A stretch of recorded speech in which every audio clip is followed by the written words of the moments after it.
In today's video, we're going to talk about a budget-friendly podcast setup. I know a lot of people want to start a podcast right now. It's never been a better time to hop on this social media and be an influencer. There's tons and millions of people who are into the same thing you're into, so do not get discouraged, and I'll give you guys some tips. This is a very basic podcast setup that anybody can do and get started right away.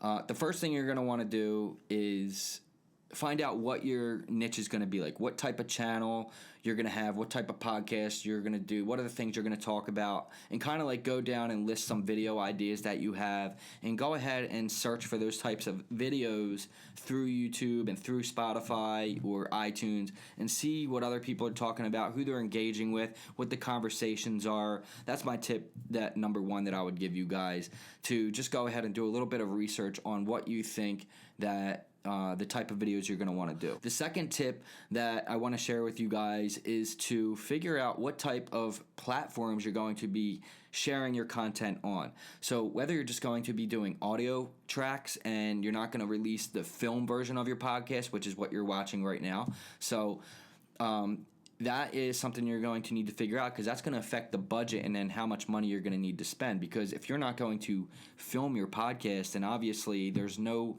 reason for you to buy camera and lighting and have a background and all those things like that.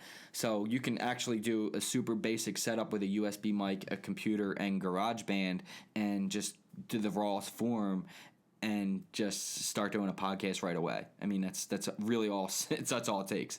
So, just real quick though, if you guys are finding this informative and you find this video informative, just give me a thumbs up on that. That really helps this video get distributed through YouTube's algorithm.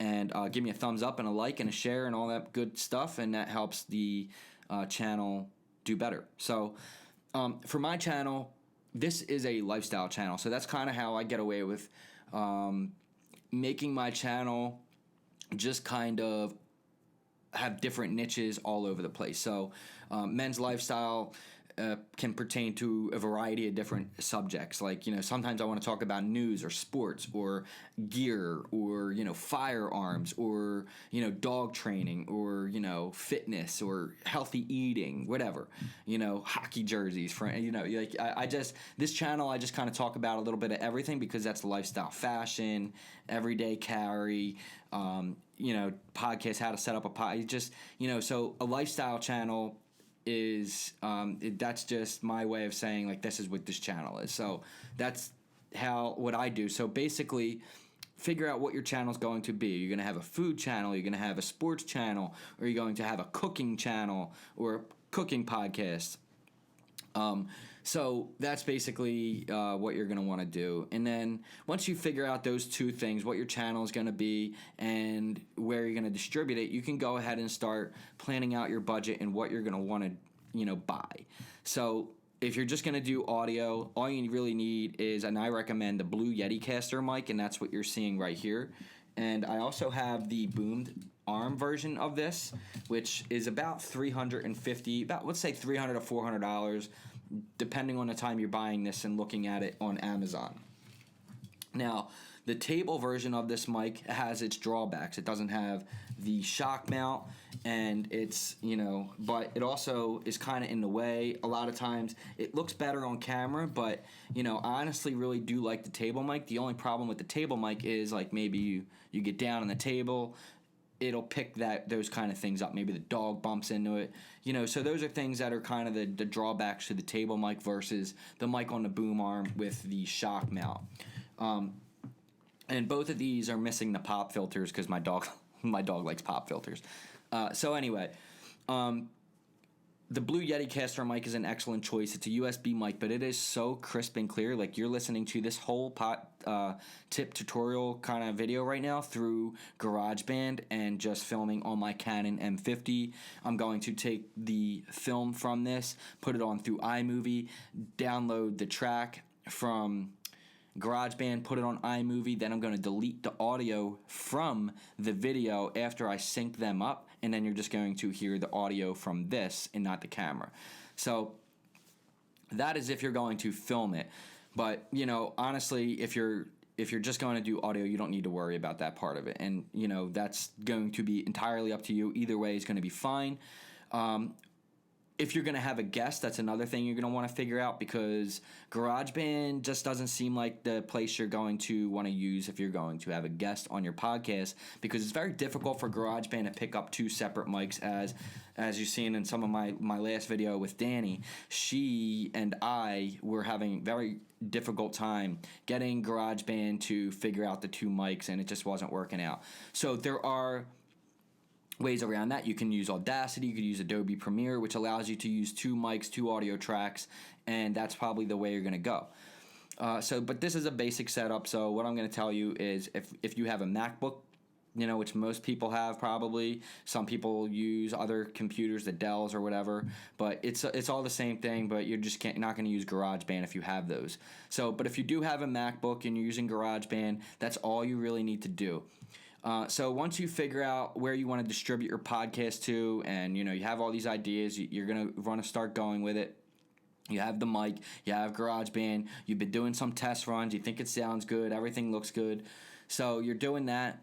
You want to use an app called Podbean. And what Podbean is going to do, and I'll leave a link below for that, is Podbean is going to distribute your podcast to all the different platforms that you want. So whether it's iTunes, whether it's Spotify, iHeartRadio, all these different app listening applications, you can do that right through Podbean, and it just cuts out all that crap that you need to do, and it's very, very easy to do. I like Podbean a lot, and you can actually listen to the podcast right through Podbean. So I'll leave the link below for all that stuff, and you can even check out all my podcasts. I think I have about 33 podcasts through Podbean up right now, and you can check that out. I'm also on iTunes, and I'll leave all the links below. Don't get discouraged, and don't feel like, oh, I need all these different things, because honestly you don't. And so right now you're seeing this being filmed on a Canon M50 on a GorillaPod, and just a real simple box light behind me that looks a little bit like this. These are $99 on Amazon, and that's bringing you a little bit of light from this direction, just so it looks a little bit cooler. So that you can play around with different lighting and different things if you want to. That's going to be up to you guys if you're going to be filming your podcast. So if you're going to film it, like I said, the Canon M50 is a great way to start. But if you don't want to go ahead and buy a camera, most of you already have one in your pocket right now. And your cell phone is a great way to reach people all over the world with your ideas and your content that you want to create and engage with people. So, most cell phones now are better than some of the cameras you see, today. So if you have an iPhone, all you really need to do is you can honestly just make an entire movie through iMovie on your phone. But I recommend, if you're this is a podcast setup, so podcast and YouTube channel, two different things. If you're going to have a podcast on your YouTube channel, then that's where you kind of want to film it. YouTube doesn't like it when you just add audio tracks to YouTube and have no visual experience for the people watching your videos. Honestly, it's going to be very difficult for you to get any subscribers or get any views if you're just downloading an audio track to YouTube.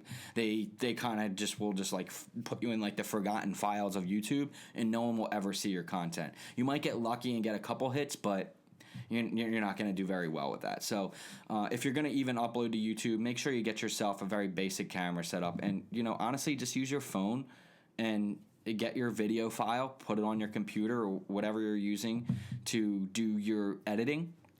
And that's it. That's all you got to do. So that's pretty much the basic setup that you're going to need to do.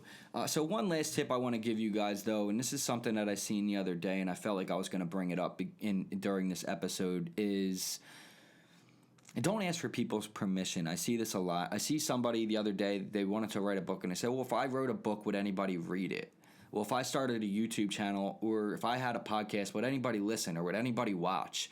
It's like, why are you asking permission for people for something that deep inside you really feel passionate about doing? If I would have put stuff like that out 4 years ago and was asking people if they were going to watch my YouTube channel, I'm pretty sure no one would going to say yes. So honestly, guys, just as to quote Think Media, Sean over there, because pretty big inspiration of mine to start different keyword searches and different, things that I use to help my channel boost my views. He says, just hit record. And that's all you got to do. Just hit the record button, go with it, see where it goes, have fun with it. Don't worry about what people are saying, and just do your own thing. And that's really what it boils down to. So I hope you guys enjoy the video. Like, share, subscribe. If you're into this, I'll do a more advanced version if you want to, and really get into the specs of like how you do all this. But this is just basically the raw setup of it. Just a real simple USB mic is all you need. If you don't want to use a camera, you don't have to, because you could just upload it through the audio track on Podbean and distribute it through whatever audio app you want, iTunes, Spotify, whatever.